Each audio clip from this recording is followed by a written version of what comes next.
आप सभी स्टूडेंट का मेडिको ट्रिक पे स्वागत है।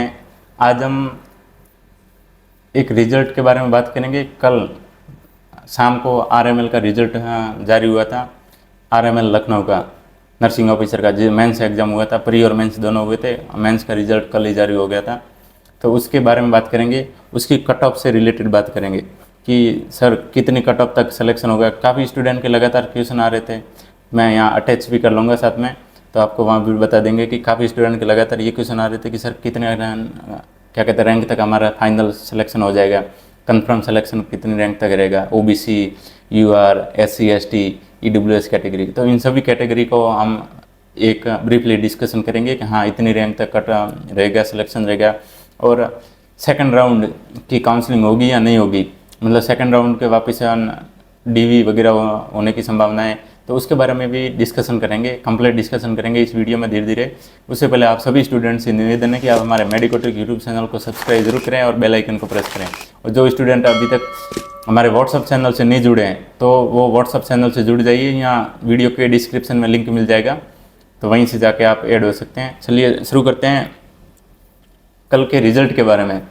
कल का रिजल्ट का था जैसे जनरल एक बार सीट का डिस्कशन बता देता हूँ।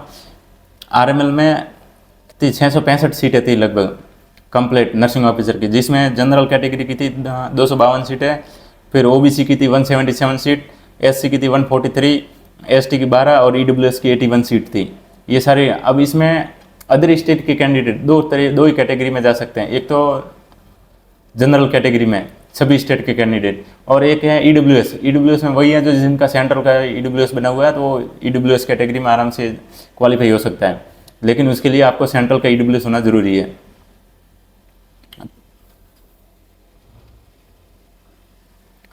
अब जनरल कैटेगरी का यहाँ बता देते हैं रैंक का। अब जनरल कैटेगरी एक तो ऐसे टॉपर देख लीजिए, एक से लेके मतलब क्या कहते हैं एक यहाँ 252 तक ऑलरेडी फिक्स है। अब इसमें 252 रैंक तक जनरल कैटेगरी के कैंडिडेट का आराम से सिलेक्शन फिक्स है। कल हमने टेलीग्राम चैनल पे भी पीडीएफ डाल दी है रैंक वाइज, तो उसमें बता रखा है कि 252 तक ऐसे मान के चलिए। अब 252 के अलावा यदि 252 में कुछ स्टूडेंट हैं जो डीवी के लिए नहीं जाएंगे, टॉप रैंकर में कहीं और सिलेक्शन हो रखा होगा, तो वो कम ही जाने की संभावना रहेगी। और ये यदि दोबारा सेकंड राउंड हुआ, क्योंकि केजीएमयू में भी फिर केजीएमयू की 2023 की वैकेंसी थी, जिसमें 24 में फिर 24 मार्च के आसपास उसका था, तो उसमें भी आपको बताते थे सेकंड राउंड हुआ था, जिसमें भी 150 के आसपास स्टूडेंट को दोबारा से बुलाया था। तो आरएमएल में 252 तक तो फिक्स है ही जिनका सिलेक्शन कंफर्म है, और यदि सेकंड राउंड होता है दोबारा से तो आपको 350 तक स्टूडेंट को वापस डीवी के लिए, मतलब 252 से ऊपर के जितने भी हैं लगभग 100 कैंडिडेट को और दोबारा से डीवी के लिए इन्वाइट करेंगे। तो उसमें सेकंड राउंड की संभावना है। यदि सीट खाली रहती है तो सेकंड राउंड 350 तक मान के चलिए, आराम से 350 तक स्टूडेंट है जो उम्मीद रख सकते हैं हाँ कि सेकंड राउंड में उनका नाम आ सकता है। यदि सेकंड राउंड हुआ तो लगभग संभावना है कि सेकंड राउंड होगा। आरएमएल में भी होता है हर बार, जहाँ केजीओ में भी हुआ था, एजीपीजे वगैरह इन सभी में सेकंड राउंड होता है, तो आरएमएल भी करवाएगा सेकंड राउंड।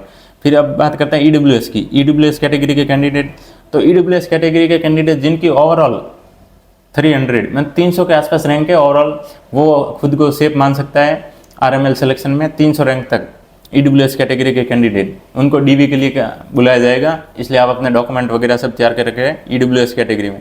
फिर ओबीसी कैटेगरी, अब ये पीछे की जो 4 कैटेगरी 3 बची कैटेगरी ओबीसी, एससी, एसटी, इन 3 कैटेगरी में अदर स्टेट के कोई भी कैंडिडेट एलिजिबल नहीं है।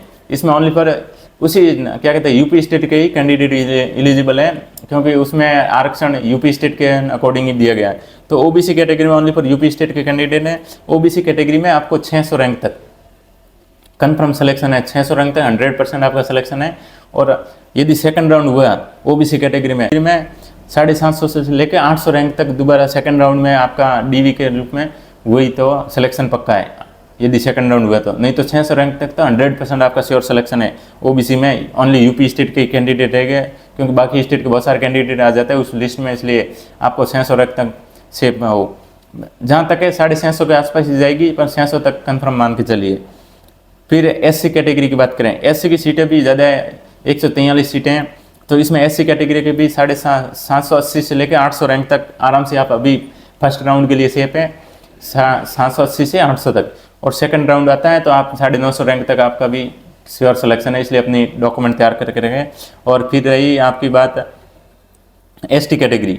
एसटी कैटेगरी में 80 क्या कहते हैं 12 ही सीटें ओनली पर। एसटी कैटेगरी की सीटें कम है इस बार। इसमें आप अभी फर्स्ट राउंड में 850 से लेकर 900 रैंक तक फर्स्ट राउंड में आपका श्योर सिलेक्शन है, 900 रैंक तक। इसके अलावा यदि सेकंड राउंड होता है तो आप 1200 रैंक के आसपास जा सकते हैं। वैसे ये मैंने एक ब्रीफ और ऊपर का क्राइटेरिया बताया, जिसमें कन्फर्म सिलेक्शन का क्राइटेरिया बताया हमने। इसके बाद यदि राउंड होते हैं तो आपके जैसे सेकंड हुआ, हो सकता है थर्ड भी करवा सकें, तो उसमें ऐसे मान लीजिए 50-100 स्टूडेंट को वापस बुलाएंगे। ये ज़्यादा नहीं बुलाते, सेकंड राउंड में 50 या 100 स्टूडेंट की डीवी के लिए बुलाते हैं, जिसमें इतनी सीटें रहती। वैसे आपको बताते थे KGMU 2023 की वैकेंसी थी, इसमें 2 ही राउंड हुए थे, जिसमें टोटल 1200 पद आए थे। लेकिन 2 राउंड होने के बाद में भी उस KGMU में ओनली पर 1200 में से 800 पोस्टें ही भरी गई थी, बाकी स्टूडेंट ने ज्वाइन ही नहीं किया था। लगभग 400 के आसपास पोस्टें खाली रह गई थी KGMU में 2023 के। इसलिए इसमें भी पोस्टें खाली रहती है। यदि वो राउंड करवाते हैं 1 या 2 तो राउंड फिक्स है कन्फर्म, इसके अलावा कोई राउंड होता है तो थर्ड राउंड भी करवा सकता है, और RML पे डिपेंड करता है, लेकिन 2 राउंड तो होंगे। और ये आपको बता दी कट ऑफ फाइनली इतनी रैंक तक आपको 100% अपने डॉक्यूमेंट तैयार करके रखने हैं। और अब एक सबसे बड़ी बात है, आपको डॉक्यूमेंट क्या करके रखना है तैयार। सबसे पहले आपकी मार्कशीट जितनी भी, जैसे आप BSc नर्सिंग पास आउट हो तो आपकी 4 साल की मार्कशीट है, ओरिजिनल मार्कशीट, उसकी जेरोक्स 2 जेरोक्स, 4 साल की मार्कशीट की दोनों जेरोक्स और ओरिजिनल मार्कशीट। इसके साथ आपको 3 सेट बनाने, एक तो ओरिजिनल का सेट बनाना, 2 जेरोक्स के सेट बनाने। मार्कशीट, आधार कार्ड हो गया, 2 रंगीन फोटो हो गए, 2 की जगह 4 रख करके रखिए रंगीन फोटो। RNC हो गया, रजिस्ट्रेशन नंबर। इसके अलावा आपके यदि किसी के पास डिग्री है तो आप डिग्री, 10th 12th की मार्कशीट, फिर जैसे OBC SC ST EWS हैं तो इनके कैरेक्टर, ये कास्ट सर्टिफिकेट लगेंगे सभी के। और EWS के आपके वो भी लगेगा, इनकम सर्टिफिकेट भी लगेगा, वो वेरीफाई करने के लिए, EWS वेरीफाई करने के लिए इनकम सर्टिफिकेट भी बना लेना आप EWS वाले कैंडिडेट। ये हैं डॉक्यूमेंट की लिस्ट। और एक चीज़ लगातार सवाल आ रहे थे सर कि फॉर्म में गलतियां हो गई, कुछ स्टूडेंट के RNC नंबर भरते टाइम गलतियां हो गई फॉर्म में, और RML ने क्या किया कि आपको मौका नहीं दिया एडिट करने के लिए फॉर्म। तो उसके क्या सॉल्यूशन है? क्या आपको बार कर देंगे? नहीं, किसी को बार नहीं करेंगे। आपको एक ही चीज़, सिंपल सी चीज़ करनी है, जिस चीज़ से रिलेटेड आपकी गलती हुई है, जैसे किसी के RNC नंबर डालते हुए गलती हो गई है तो वो क्या करें, अपने नज़दीकी कोर्ट कचहरी में जाए, वहाँ से आपको एफिडेविट बनवाना है।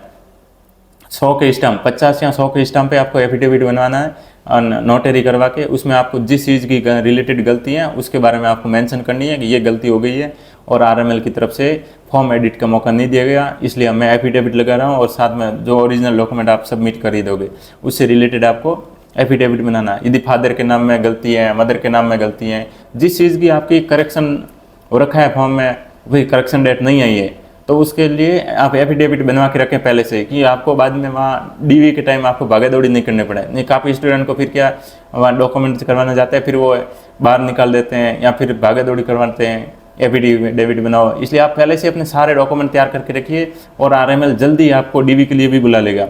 ये लगता है नवंबर, अभी तो दीपावली तक कुछ नहीं करेगा, ये दीपावली तक आपको एक अच्छी खुशखबरी दे दी है। अब दीपावली अच्छे से मनाइए आप। इसके बाद नवंबर में क्या है, मिड नवंबर तक आपके DV वगैरह सब करवा देगा, शेड्यूल जारी कर देगा। सभी स्टूडेंट को एक बार फिर से, जो सिलेक्टेड हुए कैंडिडेट को बहुत बहुत बधाई। आप हमारे मेडिको ट्रिक से जुड़े रहिए। मेडिको ट्रिक यूट्यूब चैनल को सब्सक्राइब जरूर करें और बेल आइकन को प्रेस करें। धन्यवाद।